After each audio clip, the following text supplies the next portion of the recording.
On part sur la partie 2 des Secret Lair Métal imaginaires. Si vous n'avez pas vu la partie 1, mettez en pause cette vidéo et courez la voir, histoire de comprendre un peu l'esprit de ces vidéos. Sinon, pour rappel, j'ai toujours pas eu mon Secret Lair Maiden, hein, donc si jamais un scalper passe par là et qui a un peu pitié de moi et qui veut bien me le vendre au prix d'achat, ce serait chouette, merci. Secret Lair Ghost, bien évidemment. Bon, ça paraît évident, tous les groupes qui ont le vent en poupe avec des imageries un peu fantastiques, ça match. Il faut déjà imaginer un token Nameless Ghoul, évidemment. Les Nameless Ghoul, c'est les musiciens anonymes encapuchonnés qui jouent au sein de Ghost et qui ont pas mal tourné depuis la création du groupe. Puis une carte par différents Papa Emeritus. Tobias Forge, le chanteur et leader du groupe, incarne un prêtre sataniste qui est remplacé à chaque album dans la diégèse de l'histoire du groupe. Voici donc la carte Papa Emeritus, premier du nom. Pour 5 mana dont Orzhov c'est une 2/4, il est clair et performeur et a la vigilance. C'est un gars très vigilant, Tobias. Blanc pour le côté religieux, ordre, tout ça, et noir parce que...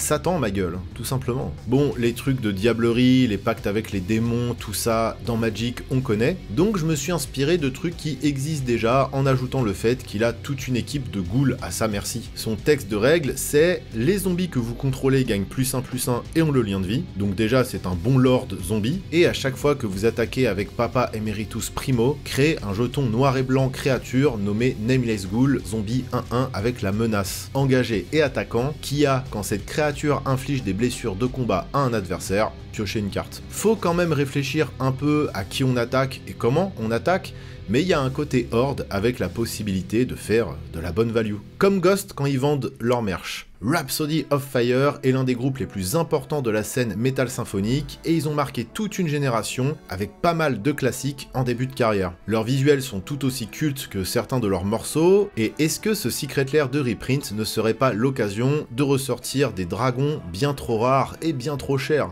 La pochette de Symphony of Enchanted Land pourrait être un magnifique reskin bien old school du dragon de cuivre ancien. Oui, encore un Secret Lair qui va être sold out en 15 secondes. Et parce qu'on ne peut pas mettre trop de valeur dans un seul Secret Lair, hein, ça ferait trop plaisir aux joueurs, celle de Symphony of Enchanted Land 2 serait un Hellkite Charger. Et la magnifique pochette de Reign of a Thousand Flames m'inspire tout un tas de sorts de gestion en rouge. En vrai, on peut y mettre pas mal de trucs. Nuée de météores par exemple, collerait parfaitement. Ed Repka est un illustrateur incontournable de la scène métal. Il a produit des images cultes, notamment pour Death, Megadeth et plein d'autres, et il a déjà bossé pour Magic via un Secret Lair justement, Monstrous Magazine, où il a dessiné toutes les cartes. Et il a aussi dessiné 2 autres cartes à côté, et donc c'est tout à fait logique que dans ce gros drop métal, on le retrouve derrière le pinceau. Encore une fois, c'est des nouveaux skins. La cover de El Rostro de la Muerte de Hyrax ferait un très mignon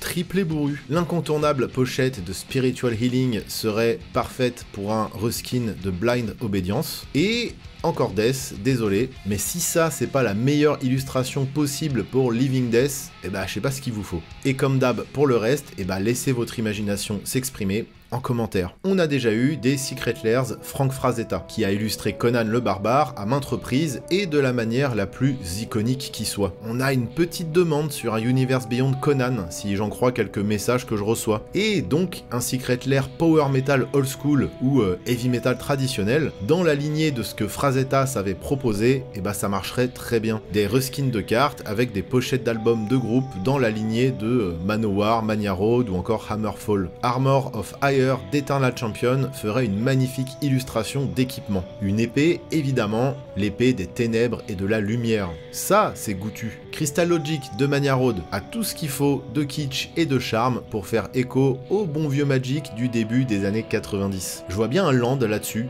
carrière de cristal, pourquoi pas. Et pour finir, on les déteste sûrement plus qu'on ne les aime, mais ils sont là, avec leur tube, et Manowar aurait aussi le droit à une carte. Mais regardez là, on a des jolis gobelins d'assaut. Non, je rigole. Prenons plutôt la pochette de Louder Than Hell et collons ça sur les fers védalquins. Le Hellfest a déjà fait des partenariats avec plein de trucs, dont Blizzard. Alors pourquoi pas Wizards un jour. Du coup, ça m'a donné l'idée d'un Secret Lair, alors pas forcément Hellfest, mais festival de métal. Et donc on pourra avoir un secret lair de cycle d'enchantement festival. Le 70k Tons of Metal par exemple, le festival qui se passe sur un paquebot de croisière. Pour 3 manas dont 2 bleus, quand le festival des mers arrive, chaque joueur crée un jeton humain festivalier bleu 1-1 avec la traversée des îles. Et au début de votre entretien, scry X, X est égal au nombre de festivaliers sur le champ de bataille. Évidemment, on peut faire la carte Hellfest sur le même schéma, puisque c'est un cycle. Pour 3 manas dont 2 rouges, quand le festival de l'enfer arrive, chaque joueur crée un jeton humain festivalier rouge 1-1 avec la célérité. Au début de votre entretien, ajoutez X mana rouge à votre réserve. X est égal au nombre de festivaliers sur le champ de bataille. Vous pouvez utiliser ce mana jusqu'à la fin de votre tour. Pas évident à designer celle-là. Je voulais montrer le côté rassembleur des festivals, et en gros, le plus on est de fous, plus on rit, tout ça. Je sais pas si c'est réussi. Bon, celle-là, je les ai faites un peu à l'arrache. En fait, c'est rigolo parce que ça crée des interactions totalement différentes selon si on joue en multi ou en 1v1.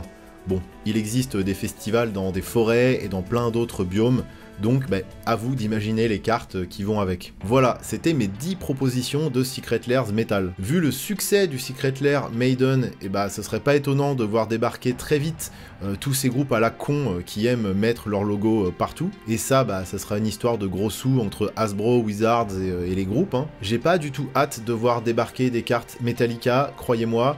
Et en plus de ça, je suis pas bien certain que Wizards privilégie des choix cohérents plutôt que des choix purement commerciaux. Écoutez, on verra, le partenariat avec des groupes pour la sortie de Kaldheim était assez bien senti en vrai. Enfin, ça aurait pu être bien pire. D'ailleurs, j'avais eu le droit à mes reveals à l'époque. Je compte sur vous pour commenter tout ça, devenir membre de la chaîne, ou faire un don sur Tipeee, pourquoi pas, pour le soutien. C'est évidemment votre support qui maintient l'état de santé de cette chaîne. Merci à vous, ciao.